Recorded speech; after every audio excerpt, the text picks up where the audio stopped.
வீடின்றி தவித்த முதியவருக்கு வீடு கட்டி வழங்கிய சமூக சேவகர். மயிலாடுதுறை மாவட்டம் தரங்கம்பாடி தாலுகா பெரம்பூர் பகுதியைச் சேர்ந்தவர் சமூக சேவகர் பாரதி மோகன். இவர் பள்ளி பருவத்திலிருந்தே மற்றவர்களுக்கு உதவும் எண்ணம் கொண்டவர். இந்நிலையில் பள்ளி படிப்பை முடித்து தனது குடும்பம் ஏழ்மை நிலையை உணர்ந்து வெளிநாட்டிற்கு வேலைக்கு சென்ற இவர் சில ஆண்டுகள் வெளிநாட்டில் வேலை செய்துவிட்டு ஊர் திரும்பியுள்ளார். பின்னர் சிறு சிறு உதவிகள் சேவைகள் செய்ய தொடங்கியுள்ளார். இந்நிலையில் கடந்த 10 ஆண்டுகளுக்கு மேலாக சமூக சேவகர் பாரதி மோகன் சாலையோரம் ஆதரவற்ற நிலையில் வசிக்கும் முதியோர், மாற்றுத்திறனாளிகள், மனநலம் பாதிக்கப்பட்டவர்களுக்கு நாள்தோறும் சுமார் 200க்கும் மேற்பட்ட உணவுப் பொட்டலங்கள் எடுத்துக்கொண்டு நேரில் வழங்கி வருகிறார். மேலும் மாற்றுத்திறனாளிகளுக்கு 3 சக்கர சைக்கிள் உள்ளிட்ட பல உதவிகள் செய்து வருகிறார்.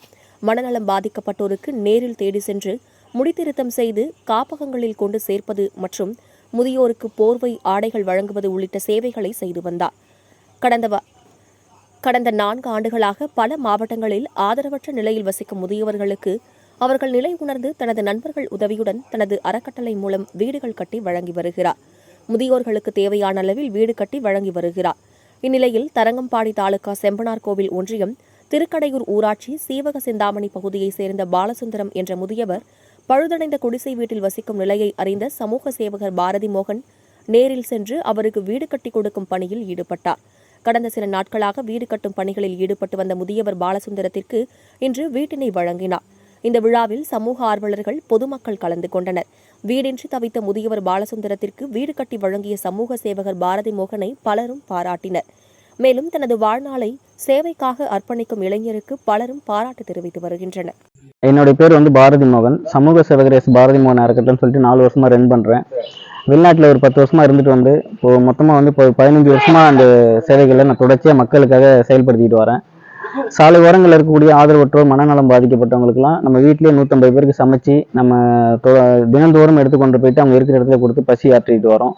அது மட்டும் இல்லாமல் வீடு இல்லாதவங்களுக்குலாம் நம்ம நேரடியாக போயிட்டு அவங்க உண்மையான அவங்க எப்படி வீடு இருக்குன்னு பார்த்துட்டு அவங்களுடைய இடம்லாம் பட்டாவில் இருக்கான்னு பார்த்துட்டு அவங்கள நேரடியாக போயிட்டு அவங்களுடைய முழு விவரத்தையும் தெரிஞ்ச பிறகு தான் அந்த வீடு கட்டுக்கிற முயற்சி எடுக்கிறோம். இன்னைக்கு பார்த்தீங்கன்னா மயிலாடுதுறை மாவட்டம் திருக்கடையூர் சிவசிந்தாமணி கிராமத்தில் ஐயா பாலசுந்தரம் அவங்களுக்கு வீடு இல்லாத சூழ்நிலையில் இங்கே உள்ள கிராமத்தில் சில நண்பர்கள் மூலமா எனக்கு தெரியப்படுத்தியிருந்தாங்க. உடனடியாக அந்த இடத்துல பார்த்தோம். அவங்களுக்கு வீடை மழை பெஞ்சா உள்ள தண்ணி போகிற சூழ்நிலை, அப்புறம் பார்த்தீங்கன்னா அங்கே பாம்பு கும்பு எல்லாமே இருந்ததுனால அவங்களுக்கு வீடு கட்டின முயற்சி நாங்கள் எடுக்கும்போது அப்புறம் பொதுமக்கள் சார்பாக எல்லாம் சேர்ந்து இன்னைக்கு அவங்களுக்கு வீடு கட்டி கொடுத்து அந்த வீட்டை இன்னைக்கு அவங்க கிட்ட ஒப்படைச்சிருக்கிறோம். உதவியாக இருந்த எல்லா மக்களுக்கும் மனமார்ந்த நன்றி நான் தெரிவிச்சுக்கிறேன்.